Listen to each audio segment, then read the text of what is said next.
India market invest মাইন্ডসেটে আপনাদের স্বাগত। যা চ্যানেল নতুন এসেছেন তাদেরকে হলো প্লিজ চ্যানেলটাকে সাবস্ক্রাইব করবেন, লাইক করবেন, বেল আইকনটা প্রেস করবেন, তার সাথে অল বাটনটা প্রেস করবেন, নোটিফিকেশন সঙ্গে সঙ্গে আপনাদের কাছে গিয়ে পৌঁছাবে। স্যার, এই ভিডিওতে আমরা একই গ্রুপের দুটো কোম্পানি নিয়ে আলোচনা করব। সেই দুটো কোম্পানির মধ্যে কিন্তু ভালো আপসাইড পোটেনশিয়াল আছে, অর্থাৎ কোম্পানিগুলো এখান থেকে মাল্টিব্যাগের রিটার্ন বানিয়ে দিতে পারে। কোম্পানি দুটোই ফিউচার ওরিয়েন্টেড বিজনেস করে। তো চলুন এক এক করে দেখে নিই কোন দুটো কোম্পানি, এবং সেই দুটো কোম্পানিতে কিন্তু এখন ভালো স্কোপ আছে ইনভেস্টমেন্টের। স্যার, আমরা যে কোম্পানি নিয়ে আলোচনা করতে চলছি সেই কোম্পানিটা ট্রেড কততে করছে? 793। তো আমরা যদি স্যার দেখি তাহলে দেখা যাবে 6 মাস আগে যারা এই কোম্পানিতে ইনভেস্টমেন্ট করেছেন তারা 14-15% নেগেটিভে রয়েছেন। যদি 1 বছর আগে দেখা যাবে যারা 1 বছর আগে ইনভেস্টমেন্ট করেছেন তারা কিন্তু 150% রিটার্ন জেনারেট করেছে, অর্থাৎ 1.5 গুণের বেশি রিটার্ন কিন্তু বানিয়ে দিয়েছে যারা 1 বছর আগে ইনভেস্টমেন্ট করেছেন। 5 বছর আগে যারা ইনভেস্টমেন্ট করেছেন তারা দেখা যাবে কত? 11,100% রিটার্ন বানিয়ে দিচ্ছে, অর্থাৎ 111 গুণ রিটার্ন বানিয়ে দিয়েছে কোম্পানিটা ফিউচার ওরিয়েন্টেড বিজনেসে কাজ করছে, কোম্পানিটা রিনিউয়েবল সেক্টরে কাজ করছে, কোম্পানিটা সোলার এনার্জি নিয়ে কাজ করছে এবং সোলার রুফটপ নিয়ে কাজ করছে। তো এখন জাস্ট পথ চলা শুরু বলতে পারেন। তো কোম্পানিটা এতটা কারেকশান হয়েছে কেন, যেটা আমরা ফার্স্টে দেখলাম 6 মাসে। দেখুন স্যার, কোনো কোম্পানি 5 বছরে যদি এতটা রিটার্ন দেয় তাহলে 14-15%, 20% কারেকশান এটা তো হবেই। কারণ চার্ট দেখলে দেখা যাবে কোম্পানিটা কিন্তু কন্টিনিউয়াসলি ভালো দৌড়েছে। দৌড়ের পরে কিছু তো কারেকশান হবেই, কিছু লোক তো প্রফিট বুকিং করবেই, কারণ 5 বছরে এতটা রিটার্ন বানিয়ে দিয়েছে স্যার। ভাবতে পারছেন, 1 লাখ টাকা যদি ইনভেস্টমেন্ট করতেন 5 বছর আগে, সেটা এখন গিয়ে কোথায় দাঁড়াতো? 1,11,00,000, কারণ 111 গুণ রিটার্ন বানিয়ে দিয়েছে। তো স্যার, এই কোম্পানির বিজনেস জাস্ট শুরু বলতে পারেন। গভর্নমেন্ট যে লক্ষ্যমাত্রায় রেখেছে সেই লক্ষ্যমাত্রায় পৌঁছতে গেলে এই কোম্পানিটাকে ব্যাপক কাজ করতে হবে। শুধু এই কোম্পানি না স্যার, রিনিউয়েবল এনার্জি নিয়ে যতগুলো কোম্পানি কাজ করছে ততগুলো কোম্পানিকে কিন্তু ব্যাপক কাজ করতে হবে। তো আমরা যেই কোম্পানি নিয়ে আলোচনা করছি সেই কোম্পানির মার্কেট ক্যাপ কত? স্মল ক্যাপ ক্যাটাগরির এক কোম্পানি এই কোম্পানিটা। তো এই কোম্পানিটার মধ্যে কিন্তু হিউজ পোটেনশিয়াল আছে ভালো মুভমেন্ট দেখানোর। আন্ডার ভ্যালু চলছে, চিন্তাভাবনা করতে পারেন। কোম্পানির নাম কি? কোম্পানির নাম হচ্ছে কেপিআই গ্রিন এনার্জি। দেখুন, আমরা যদি কোম্পানির বিজনেস দেখলে দেখা যাবে কেপিআই গ্রিন এনার্জি সেই কোম্পানিটা কিন্তু সোলার পাওয়ার বেস কোম্পানি। কোম্পানিটার জন্ম কবে হয়েছে? 2008-এ হয়েছে। তো স্যার, এই কোম্পানিটা মূলত হচ্ছে সোলার পাওয়ার নিয়ে কাজ করছে, মাথায় রাখবেন, বা বলতে পারেন যে সোলার রুফটপ নিয়ে কাজ করছে। স্যার, মার্কেট ক্যাপ একটু আগে দেখলাম, পি রেশিও কি আছে? 44.8, একদম পারফেক্ট জায়গায় রয়েছে পি। আমরা যদি রিটার্ন অন ক্যাপিটাল এমপ্লয় দেখলে দেখা যাবে 21.6 ঠিকঠাক রয়েছে। রিটার্ন অন ইকুইটিও কিন্তু 29.6, মানে ঠিকঠাক রয়েছে। ফেস ভ্যালু 5 আছে, মানে কোম্পানিটা কিন্তু এই জায়গা থেকেও পরবর্তীকালে স্প্লিট দিতে পারে। রিসেন্টলি কোম্পানি যে রেজাল্ট ডিক্লেয়ার করেছে, রেজাল্ট দেখলে দেখা যাবে 1 বছর আগে অনলি ফর 35 করোড় কোম্পানিটার ইনকাম ছিল, আগের কোয়ার্টারে 66, এই কোয়ার্টারে 70। তো কোম্পানির প্রফিট কিন্তু কন্টিনিউয়াসলি বাড়ছে, লাফিয়ে বাড়ছে, যেটা ইয়ারলিও বেড়েছে, কোয়ার্টারলিও বেড়েছে। আমরা যদি কোম্পানিটার লাস্ট 5 বছরের পারফরমেন্স দেখলে দেখা যাবে, দেখুন 22 করোড়, সেটা 43 করোড়, সেটা 110 করোড়, সেটা 162 করোড়, 230 করোড়। তাহলে কোম্পানির 5 বছর আগে যে প্রফিট ছিল সেটা অনলি ফর 22 ছিল, সেখান থেকে কোম্পানি 230-এ গেছে। তো কোম্পানির প্রফিট যদি এতটা বাড়ে স্যার, তাহলে কোম্পানির শেয়ার কেন বাড়বে না? তাহলে বলতে পারেন যে কোম্পানি বিজনেস ভালো করছে।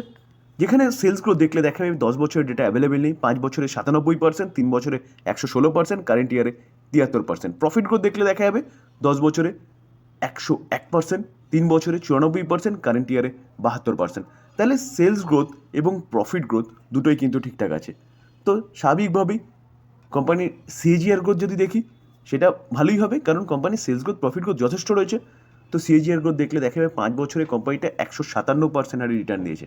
ভাবতে পারছেন, 3 বছরে 183% হারে রিটার্ন দিয়েছে এবং কারেন্ট ইয়ারে 125% হারে রিটার্ন দিয়েছে। তো কোম্পানি এত রিটার্ন বানিয়ে দিয়েছে কেন? কোম্পানি বিজনেস ভালো করছে। রিটার্ন অন ইকুইটিও দেখলে দেখা যাবে, দেখুন 31, 35, 30 ঠিকঠাক আছে। স্যার, আমরা যদি শেয়ার হোল্ডিং প্যাটার্ন দেখি তাহলে সেপ্টেম্বর 2024 প্রোমোটার 48.77% স্টেক হোল্ড করছে। ফরেন ইনস্টিটিউশন ইনভেস্টার 10%-এর কাছাকাছি স্টেক হোল্ড করছে, যেখানে ফরেন ইনস্টিটিউশন ইনভেস্টার দেখুন 5.96, যেখানে 4.24 সেপ্টেম্বর 1 বছর আগে। দেখলে দেখা যাবে ফরেন ইনস্টিটিউশন ইনভেস্টার ডিসেম্বর 21-এ ছিলই না, সেখান থেকে আস্তে আস্তে 2-3 হতে এখন প্রায় 10% চলে গেছে।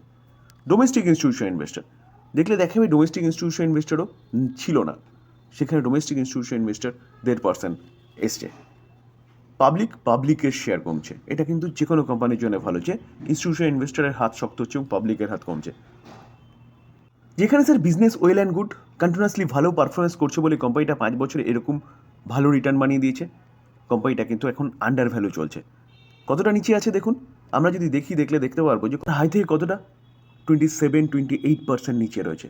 তো স্যার এই কোম্পানি নিয়ে আপনি চিন্তাভাবনা করতে পারেন। Fundamental strong company, future oriented business করছে, ভবিষ্যতে এখান থেকেও মাল্টিবাগার রিটার্ন এই কোম্পানিটা বানিয়ে দিতে পারে। স্যার সেকেন্ড যে কোম্পানিটা নিয়ে আলোচনা করতে চলেছে সেটাও কিন্তু ফিউচার ওরিয়েন্টেড বিজনেস করছে, রিনিউয়েবল সেক্টরে, যেখানে সারা ওয়ার্ল্ড কাজ করছে এবং ভবিষ্যতে এর গ্রোথ অনেক রয়েছে। তো স্যার এই যে ওয়ারি এনার্জিস কিছুদিন আগে আইপিও এসেছিল, আইপিওতে যারা বিট করেছেন তারা এখনও পর্যন্ত ডবলের বেশিতে রয়েছেন, যারা সেল করে দেয়নি প্রফিটে রয়েছেন। কোম্পানিটা দেখলে দেখা যাবে হাই কত মেরেছিল 3,743, কিন্তু 6 তারিখের পরে কোম্পানিটা নিচে আসছে। লাস্ট 5 দিন দেখলে দেখা যাবে কোম্পানিটা 12% রিটার্ন দিচ্ছে, কিন্তু হাই থেকে দেখলে দেখা যাবে কোম্পানিটা কিন্তু 15% মতন ডাউন সাইড মুভমেন্ট দেখিয়েছে হাই থেকে। কেন স্যার?